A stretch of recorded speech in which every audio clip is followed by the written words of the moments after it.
Hey folks, how's it going? Let's see if I can piss a few people off, ruffle a few feathers, pissing a few people's Cheerios. It's alright, whatever. Ham radio, amateur radio, is for emergencies only. That's the only thing you're supposed to use it for. Emergencies. Bull crap. Right there out of the gate, probably some people are gonna have a stroke. Well, good. There are some amateur radio operators out there who have that misguided mentality for whatever reason that that's all you're supposed to do on ham bands is be there for emergencies and nothing else. Why they have that, I don't know. Maybe it's just the hero mentality of, maybe once in my lifetime I can be a hero and talk on the radio and, save the day or something. You might be waiting a long time. So anyhow, what does our friend Google AI have to say about that? Here's a couple queries that I asked Google. What's the purpose of amateur radio? Here's the result.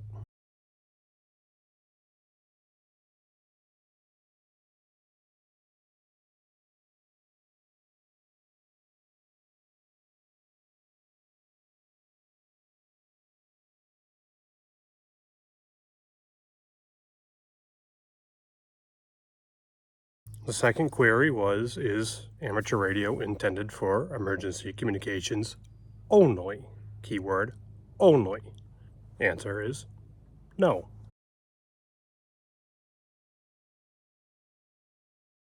Unless I've completely missed something. I mean, I've been a ham operator since 97. This is 2026, so 29 years. And the last time I took a ham test was in 2008. And I'll never be taking another one. There are no more for me to take. So unless I've completely missed something, I don't remember anywhere in my studying, nor studying to be a VE, where it says that it's our duty, nor our responsibility, to be emergency communicators. Yeah, sure we do it, but it's not our primary duty. Nor are we funded by any taxpayer dollars, i.e. the government, to do so. The government does not pay for us to get training. The government does not pay for our equipment. The government does not pay for our VHF, UHF repeater sites, so on and so forth. Now, on occasion, yes, there may be a governmental agency, such as a state or a county, that funds something through an EMA, Emergency Management Agency, something like that, and buys a ham radio repeater, puts it on the air. Okay, maybe there are times where a governmental agency, like a state or a county, will permit amateur radio repeater or repeaters to be on their communication sites. It happens. They are supporting amateur radio. Okay, but is that blanket across the hobby? Absolutely not. Every ham operator cannot call up a county or a state and say, hey, I want to put a repeater on this tower site, and they're going to go, yep, okay, no problem. You're lucky if you can do that.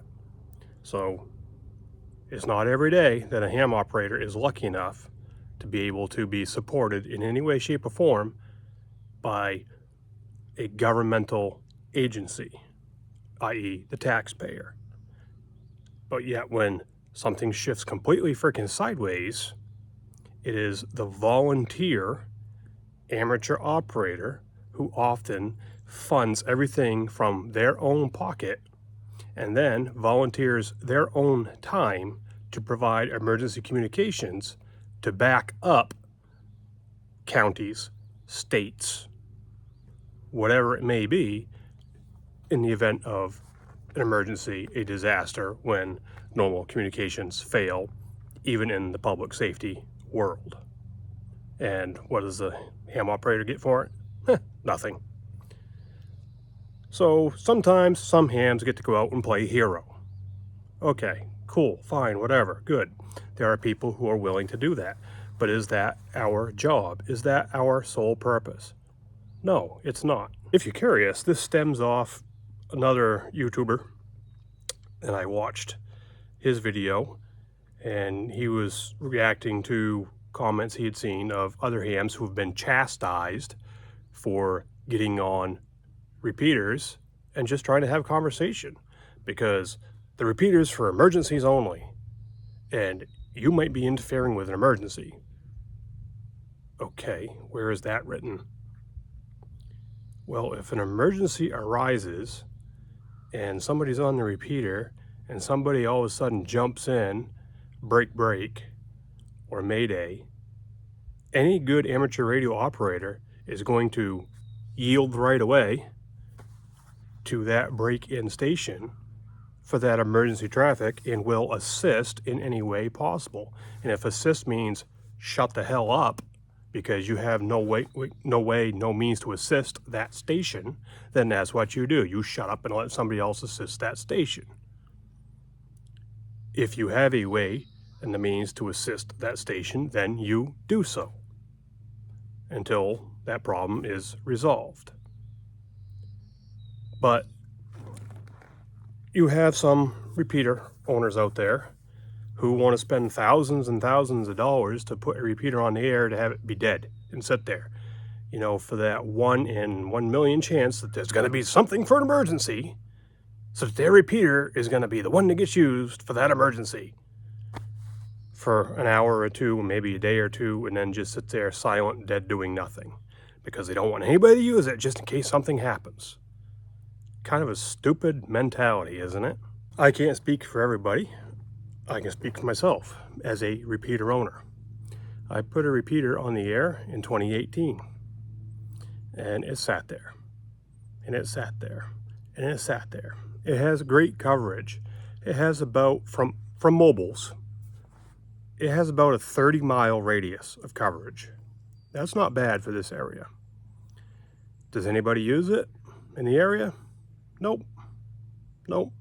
They would rather frig around with simplex getting a handful of miles of coverage, because, you know, that's the way it's always been, it's what they've always had, than use a repeater that they don't have to pay for that has great coverage. They just can't grasp having something better. So there it is.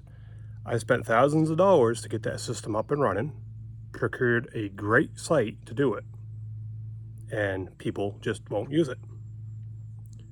So I made it digital. It's now linked to the world.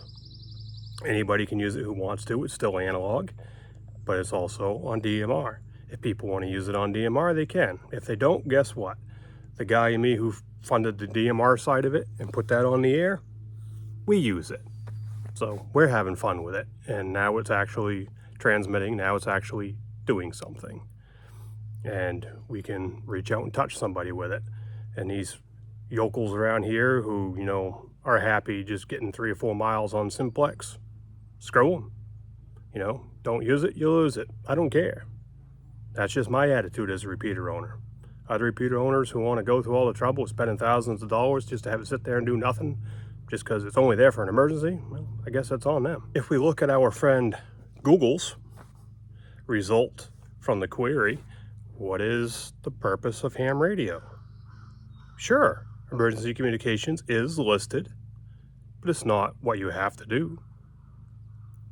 Yeah, we can do it. I've kind of just hit on that. Absolutely, because if you utilize ham radio correctly, you can't kill it. And it always works if you know how to use it properly, right? That's proven time and time again. I really don't need to go down that road. But what else is it? It's a hobby. First and foremost, it's a hobby. It's for people to experiment. It's for people to play with. It's for people to learn. If you want to build a radio, build a radio. If you want to make your own homemade transmission line, do that. If you want to experiment with the antennas, do that. If you want to operate from a boat, do that. If you want to operate from your own aircraft, do that. Hot air balloon, do that. High altitude balloons, send in a repeater at 10, 15, 20,000 feet. Do that. If you want to work satellites orbiting the Earth, do that. If you want to bounce signals back and forth off the moon, do that. That is the idea behind amateur radio. We are communicators. We are not this little group of people who are designated by the government to be free labor to keep everything up and running in communications and do nothing else. Now, if we think about it, if we didn't have people who experimented, tried new things, and just only operated in emergencies, we really wouldn't be progressing in ham radio, would we? Because we would not be on the air, we would not be inventing new modes, we would not be inventing new antennas, because what we have is good enough and we only need to be transmitting when there's an emergency. Seems kind of stupid to me. But apparently there are some people out there that have that rattling around inside their skulls, and it's just dumb. Well, if I pissed you off, get over it. If you think it makes sense, get on the air, be radioactive, light up the airwaves. Catch you later.